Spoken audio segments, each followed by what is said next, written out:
Sir ये बताइए कि अच्छी उपज के लिए अच्छा बीज होना ज़रूरी है और बीज को उपचारित करके किस तरह से हम खेती के उपयोग बनाएं, इसके बारे में बताएं।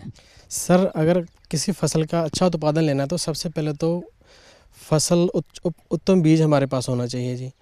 अगर अब बीज हमारे पास उपलब्ध है तो उसके बाद बीज उपचार करना बहुत ज़रूरी है। उदाहरण के तौर पे बात करें तो जैसे गेहूं में है, गेहूं में कई बार दीमक का हमला हो जाता है जी।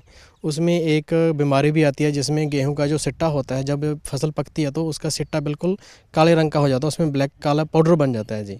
ठीक है। इसके अलावा मिट्टी में हमारे तत्व होते हैं जो फसलों के लिए ज़रूरी होते हैं। फसल को उनकी उपलब्धता बढ़ाने के लिए भी बीज का उपचार करना बहुत ज़रूरी होता है जी। एक क्लोरपायरीफॉस दवाई आती है, 20 पावर होती है, उसका हम बीज उपचार करते हैं। अगर गेहूं में बीमारी आती है तो उसको रोकने के लिए जैसे रेक्सल पावर दवाई है, वाइटावेक्स पावर दवाई है, रेक्सल इजी दवाई है, इनका जो हम बीज उपचार करके गेहूं की बुआई कर सकते हैं जी। चाहे गेहूं है, चाहे धान है, चाहे दालें हैं हमारी, उनको बीज उपचार करके हम फसल को तत्वों की उपलब्धता बढ़ाते हैं। तो आखिर पे जाके अगर देखते हैं तो फसल की जो कारगुजारी अच्छी रहती है और उनकी उत्पादक क्षमता बढ़ जाती है जी।